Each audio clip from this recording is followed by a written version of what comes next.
Capital punishment, or the legal killing of someone for punishment for a crime, is a logically and ethically advantageous asset of criminal justice. The death penalty counteracts the overpopulation of prisons, ensures perpetrators never repeat their actions, deters people from committing crimes, comforts families of victims, and keeps criminals from being treated undeservedly well in prisons. The overpopulation of prisons is an international problem that can be negated by preserving capital punishment.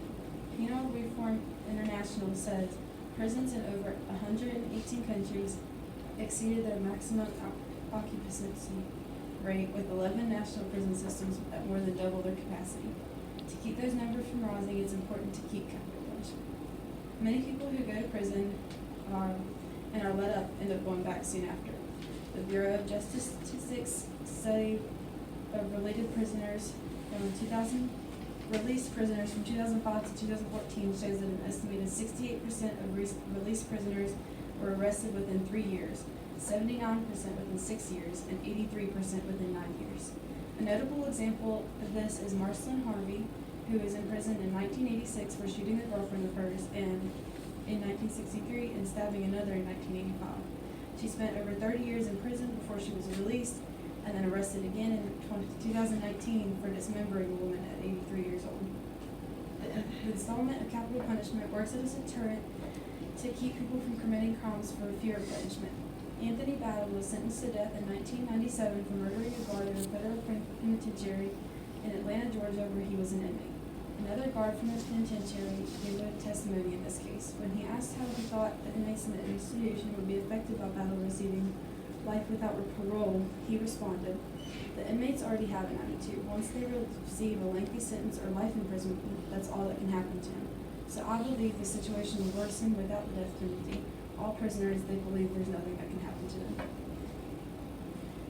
It can bring a sense of justice and closure to victims and their families and friends when they know the person who committed these acts is no longer alive. In a study interviewing families of homicide victims whose killer was executed from 1982 to 2004, 40.9% of family members expressed that the execution brought a feeling of closure, and 22.6% of them expressed that they felt the execution represented justice for society. Timothy McVeigh was arrested in 1997 for the bombing of an Oklahoma federal building in 1995, which killed 168 people, and he was executed in 2001. Albert Fish was imprisoned in 1935 and executed in 1936 in New York for killing and consuming the remains of 10 children. Andre Crawford was sentenced to life imprisonment in 2009 after killing and raping the corpses of 11 women in Chicago. There was a moratorium on the death penalty at the time, and he was convicted in 2001, and it caused his trial to be delayed. Instead, he spent almost 10 years in a county jail instead of on death row. Those who receive capital punishment do not get it carelessly. The crimes that warrant the death penalty include murder, kidnapping, rape, treason, and bombing. All of these are unarguably some of the worst things that a person can do. The trials for capital punishment cases often take a long time and are very deliberate and thorough. Even someone who commits the most heinous of crimes is not treated with cruel and outdated executions. All states and the federal government use lethal injection as the primary method of execution, which is verified by the Supreme Court as constitutional.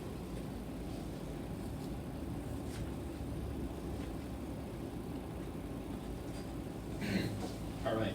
Throughout human history, capital punishment has always played a role in the justice system, from the crucifixion by the Romans or the guillotine during the French Revolution. But when we look at these things through a modern lens, we must recognize that they are an archaic and barbaric form of punishment.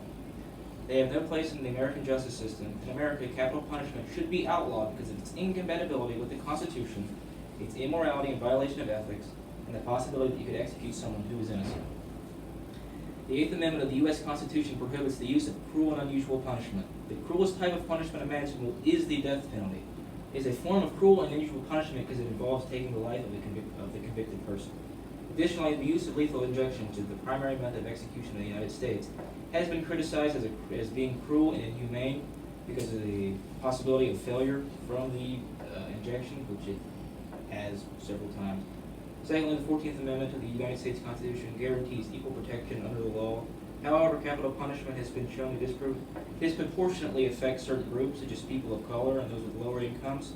This has led some to argue that the use of the death penalty violates the Equal Protection Clause of the Constitution. The use of capital punishment raises concerns about due process and the possibility of executing innocent people. The judicial system is not infallible, and there have been cases where people on death row were later exonerated. Some argue that the risk of executing an innocent person is too high and violates the principle of due process and equal protection under the law. Okay, no person has the right to take someone else's life, even for capital punishment, because life is precious, and no one has the right to decide when someone else's life should end. The right to take a life is a power that no one should have, and it goes against the very essence of humanity and justice. Capital punishment is a harsh punishment that should not be taken lightly, and no one should have the power to decide whether or not someone else is to live or die. Death penalty laws in Nazi Germany made carrying out the Holocaust easier by providing a legal framework to justify and enforce the mass killings. The laws gave the Nazis a sense of legitimacy to carrying out their actions as well as a way to hold perpetrators accountable. It also enabled Nazis to pursue their victims with impunity, as they know they would not be held accountable for their actions. The laws also provided a way to quickly and efficiently carry out the killing on a massive scale. Oftentimes, those in support of the death penalty will cite an eye for an eye, a verse in the Bible, Exodus 21:24. This means to justify their stance on capital punishment. Joseph Filichkin writes in his book, Jewish Literacy, that Torah laws will cause grave problems if carried out literally. The written law, for example, demands an eye for an eye. Did this imply if one accidentally blinded another person, he should be blinded in return? But the oral law explains that the verse must be understood as requiring monetary compensation. The value of an eye must be paid. Historically, this interpretation has been followed by civilizations that believe in the biblical law. Sentencing an individual to death is an irrevocable punishment, and there is always the possibility new evidence can emerge to exonerate the individual, but if the person is dead, this would not be possible.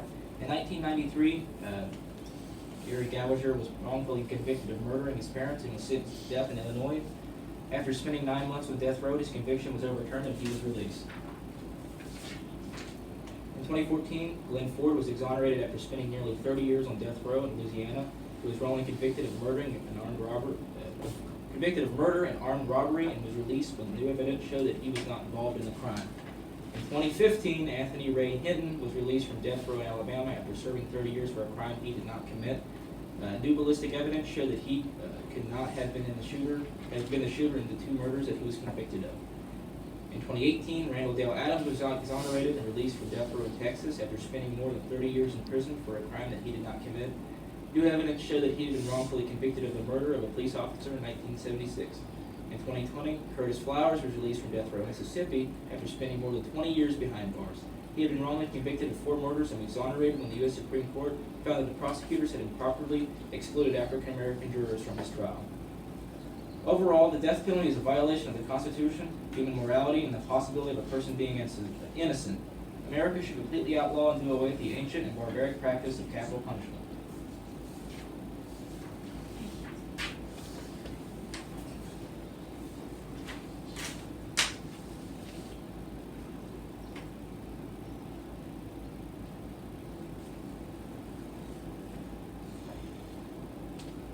We should keep capital punishment around. Because, I mean, if they rape somebody, murder somebody, cause robbery, bombs, like what happened in Oklahoma in 1986, you know,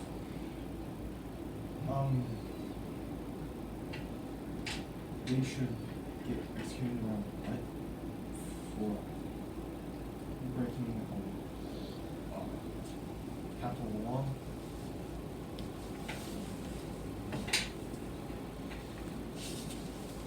That's all I got.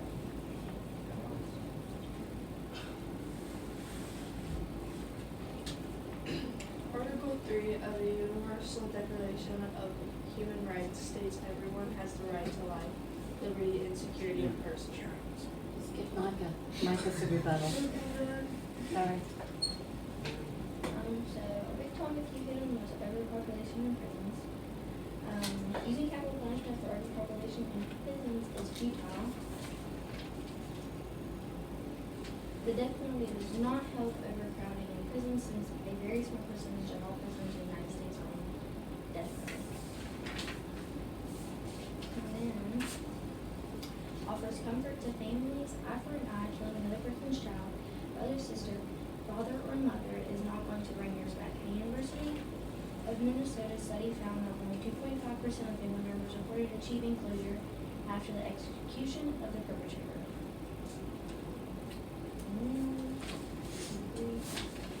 And then your third one was that they don't repeat crimes.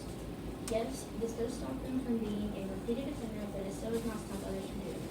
We sentence one person to death row just for 140 alone and commit the same crime over and over again.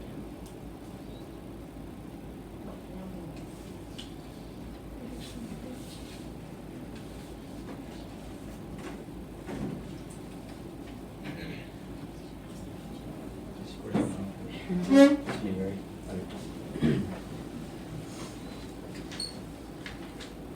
Jimmy Lee Gray murdered his 16-year-old girlfriend in 1968, released in 1975, and raped and killed a 3-year-old girl a year later. John Straffen murdered a young girl in 1952, escaped criminally insane hospital, and strangled a 5-year-old girl riding her bike nearby. Kermay Burton committed homicide in 1992, paroled in 2006, shot and killed a mountain biker and wounded 4 others weeks later. John McRae murdered 8-year-old boy, paroled in 1971, murdered another young boy in 1998. John Miller murdered an infant in California, imprisoned in 1958, paroled in 1975, killing his parents that same year. Author James Julius, convicted of murder, released from prison in 1978, and raped and murdered his cousin. George Johnson murdered a man for money in 1986, released in 2011 when he murdered an 89-year-old woman.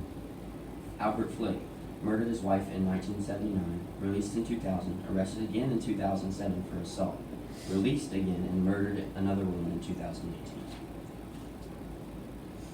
All these people are second-time offenders and even third-time offenders because they were not put to death for the wrong things that they did.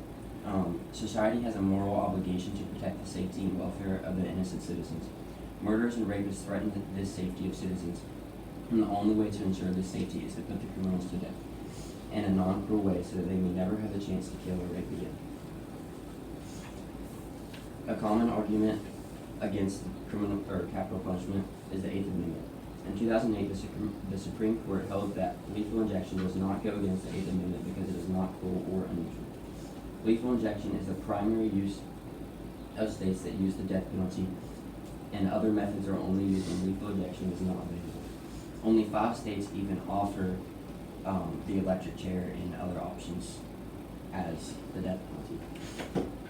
The death penalty is a very important part of our justice system. It provides justice for innocent victims and their families by causing the aggressor to feel the same way that they caused their victim to feel. The death penalty is an important part of our justice system because it keeps everything equal. The death penalty may seem cruel, but is actually the most moral thing that we can do. If you murder, you should be murdered. This is equal. Let's keep our scales equal. Prisons are also overpopulated, and which results in people being paroled, which, as I mentioned, is the time that they go out and second, third time offend. And the only way that we can ensure that they don't do this is just by giving them what they deserve and putting